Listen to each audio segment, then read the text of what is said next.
I'm excited to be joined today by Elizabeth Green from Jungler. So, Elizabeth, as we talk today, you're going to be teaching. I'm going to be poking and asking some questions.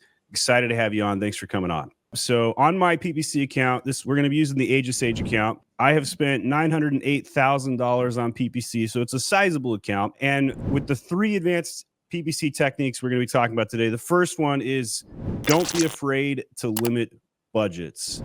And this is something you don't hear a lot of people talking about, Elizabeth. No, it's controversial. I mean, you hear in the space. So the problem with completely uncapped budgets and the thing that people think is happening with completely uncapped budgets is my budget is out, my ads are not running, I'm losing sales. I get that, but there's a problem with that logic. You are losing ad sales. I will raise my hand and contest to that. But are you actually losing organic sales? Maybe yes, maybe no. The answer to that is a little bit nuanced. But if you don't use budgets like a spend control lever, you can end up wasting a lot of money. And so my question when you showed that screenshot and you said, okay, I have $900,000, you said, Elizabeth, where do I need to uncap my budgets? My answer would be like, it depends, right? So the question is, every PPC question ever, right? Yep. I mean, if you're listening to everybody and they don't give you a caveat or an asterisk or it depends, like, do they really know what they're talking about? But I would say, like, what is the total ACoS? So budgets are a way to control your spending. And what I would say is that if you have a campaign that is not leading to better organic rankings and better visibility and is unprofitable, so things like potentially an automatic campaign, maybe a category targeting campaign, maybe you have like a really low bid broad match stuck in your account somewhere, things that you're not getting a ranking benefit off of, because that's why you might want to be putting a lot of ad spend towards something with a high ACoS. Those ones we might be fine to uncap budgets with. However, sorry, you had a question. So I've got a campaign up here, $30 in daily spend. So this is one where we could argue it has a low daily cap. And we've spent, and it happens to also be my highest spend campaign in the last 30 days with $454. So this would technically be following your advice to have a daily cap. But my question for you is this: why wouldn't I just want to manage this by lowering the bids and trying to maximize that $30 as far as possible versus saying lower it down to $25 bid or using a campaign constraint even more? That is a great question. And there's 2 reasons for that. One, and this actually goes for ranking campaigns. I just told you not to cap ranking campaigns. I'm going to give the argument for potentially capping them. Again, be careful with this technique. We said this is going to be more advanced. This is a more advanced tactics here. But if you have a keyword that maybe for a top of search placement or high visibility on that keyword, you have to keep a high bid on it. Maybe the minute you lower that bid 10 cents, you have 0 impressions on it. What are you going to do?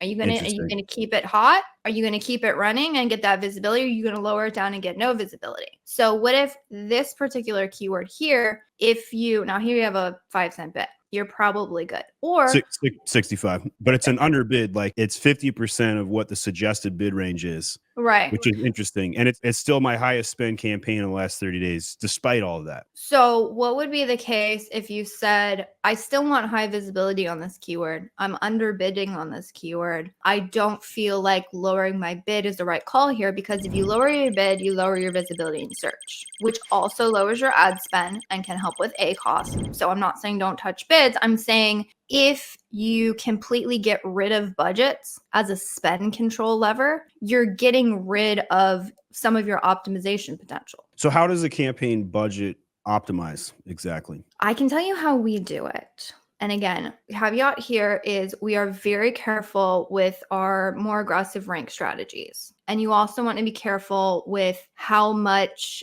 sales a particular campaign is driving for you. So it's a little bit like how you do bid management, where you go, oh, this keyword is really important to me. I'm probably not going to lower it as much. Oh, this keyword, I don't care about it. I'm going to chop it in half because, who cares if I get visibility? It's a little bit the same way with campaign budgets. You want to be strategic here, but you can look at your overall ACoS performance for the entire campaign, which of course is going to include all your ad groups and it's going to include all of your targets. And I can say, what ACoS is this campaign running at? And then what would my ad spend have need to have been given my conversion rates, and what would my ad spend have needed to be to hit my target ACoS? And you can actually adjust your budget based on that. Does a campaign budget affect ACoS? It affects your entire account's overall ACoS, yes. How? Think of it like pieces of a pie, right? So I got, somebody was greedy. They cut, let's say, a double slice, right? And somebody else was, got a little bitty sliver. Well, it's a bit like that with your campaigns and your ad spend. So that big piece of the pie has the biggest impact on the overall pie. It's the biggest piece of it, right? So if that big piece of pie is 25% ACoS, and that tiny little sliver, maybe it's running hot, maybe it's at 100%, your overall campaign performance is going to be much more skewed toward that 25% ACoS than the 100% ACoS. So if we can, by budgeting, control, okay, I'm willing to spend this much on this high ACoS, I'm willing to spend a lot more if I have really good ACoS, then you can actually start manipulating this and adjusting your overall account ACoS based on budgets. All right. So if we look at my campaign here, how do we know if the $30 that is currently on there as a budget cap is the right amount? How would you evaluate that? So it's a little bit of an it depends question. So if I were in your account right now and you said, hey, Elizabeth, does this 30%, does this $30 make sense for me? I would say, one, given your ACoS targets, are you happy with the 45%? And do you really need visibility here?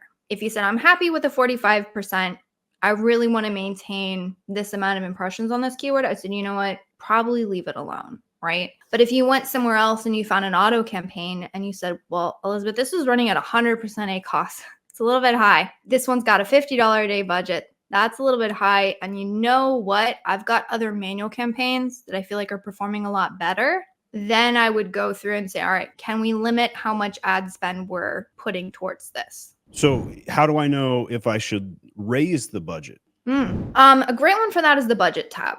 So if you go into the overall, so like the home, budget tab. Now this gets tricky, right? I had a question the other day. Amazon will pretty much always tell you to increase your budget.